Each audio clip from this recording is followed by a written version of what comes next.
YouTube, my name's Tamara Chambers, and this is Tamara Just Saw. I'm solo today. Cody and I couldn't get our schedules together, but that's all right. I've got so many other friends.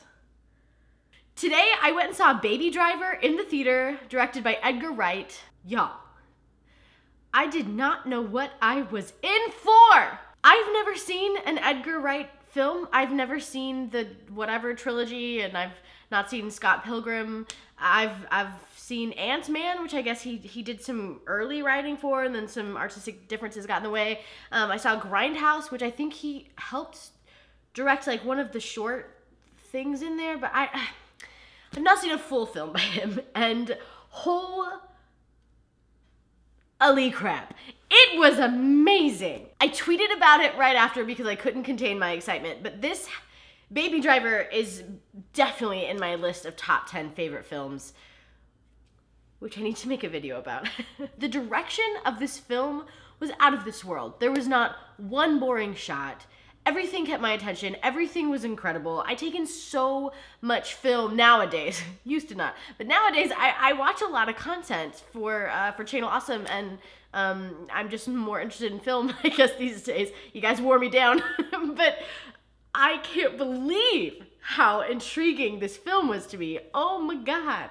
Definitely the best Tamara Just Saw film I've ever seen. By far the best newer film I've seen this year. The acting was incredible. Like I said, the stunts were amazing. I think that there was a little CGI. I feel like there's no like big budget film out today that doesn't have any CGI in it. I don't remember. It wasn't blaringly in my face, and if it was really well done. The lead actor, Ansel, is that his name? Ansel Elgort?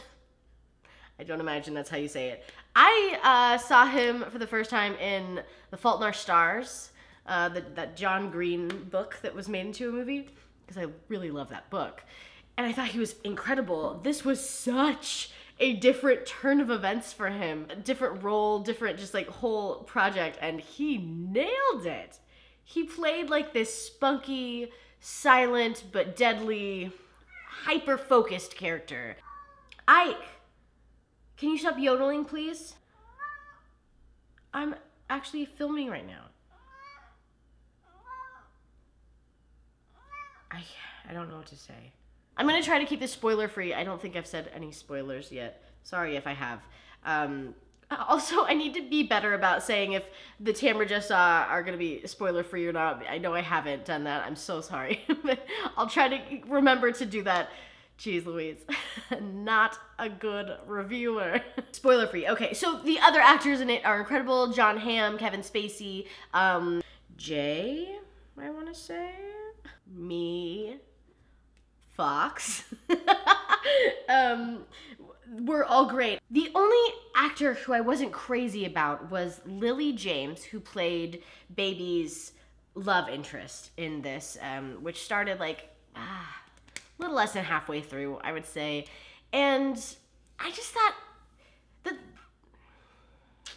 I hate saying this, I don't know why, I didn't think she was the right choice, I think. I think she looked really great for the role. I don't think that the acting really did it for me, and that might have been a script thing. I don't imagine it was a direction thing, just because like this director nailed it on every other account. And I also thought that the story was really good. I thought that I was really into the romance. I really liked where it was going and how it was written and like the pacing in it and everything. I just thought I didn't really believe her a lot of the time. And I think that might just be because there was less of her than maybe it was a little rushed, maybe that's what I'm now putting together in my mind. There was something lacking in that department. I don't really know what it was. I can't really pinpoint it, but I still enjoyed the aspect of the romance just because it gave the entire thing such a good arc, and you get to the end and it's really important for you to care about all of that in the beginning, and so it really works well. I just can't believe how well this movie works. It's so good. I went to the theater today and I saw Baby Driver alone, and then I went to see It Comes at Night alone too, as well. Also lonely. I did it, Cody. And so I was sitting there getting ready to watch It Comes at Night, and I was just bummed I wasn't rewatching Baby Driver because I was so pumped for it. Just quick note on It Comes at Night. I don't know if it was that it wasn't what I was expecting. I don't know if it was that I had just seen one of my favorite films of all time, Baby Driver, for the first time. I don't know. It Comes at Night was lacking for me.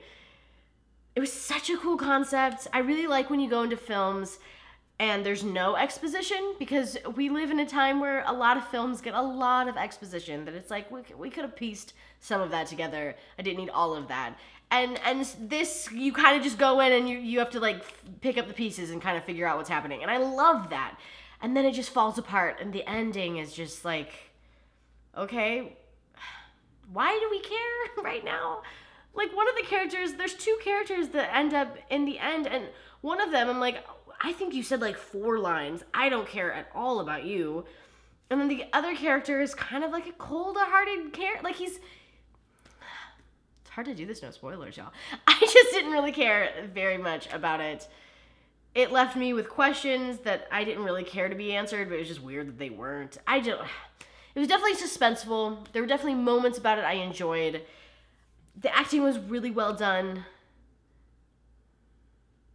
I always want to root for scary movies because I love them and I love horror. And I think this is a good horror film, but that's kind of sad because it's lacking a lot. It's just that you don't get that many truly wonderful horror films that are coming out like on a regular basis. So also, Baby Driver was so good. Some of my favorite moments in Baby Driver, there's this one shot after the first heist where Baby is going to get everyone in the group coffee, and I'm pretty sure it's one shot where he's listening to music. Oh, it's another thing. Okay, he's listening to music, and he's walking to the coffee shop and then walking back from the coffee shop and doing like these great dance moves, and just the scenery's really good. The shot looks incredible. He's doing an incredible job. The music is incredible. This entire film feels like, it's not, no one sings. People do sing, but not well. So it's not like, they're not showcasing any voices. The soundtrack is crazy, and it so complements the movie to a point where it's like telling a lot of the story for you, and it's like written into the storytelling and into the story, and to a point where it feels like it's a musical, but no one's singing. It was so cool. I have the Guardians of the Galaxy Volume 1 soundtrack on vinyl, and if this soundtrack comes out on vinyl, I'm totally gonna get it. It's the only soundtracks that I have for movies. It's the one, the Guardians one. It's a really interesting character that's been written here through Baby. He's like partially deaf, and he's an orphan, and he's crazy into music. He's got a little bit of an OCD thing going on with where he likes to have things at all times, and he's got to have his music, his iPod, and like he makes music himself and he records things. He's just a very interesting dynamic character. But just because he's like everyone else is also just very interesting and dynamic. Jamie Foxx was so creepy and weird and like aggressive, and I hated him, but man, I loved him. Like, I loved Jamie in the role. I hated the character. Jon Hamm was maybe my favorite Jon Hamm performance. Like, possibly my favorite Jon Hamm performance.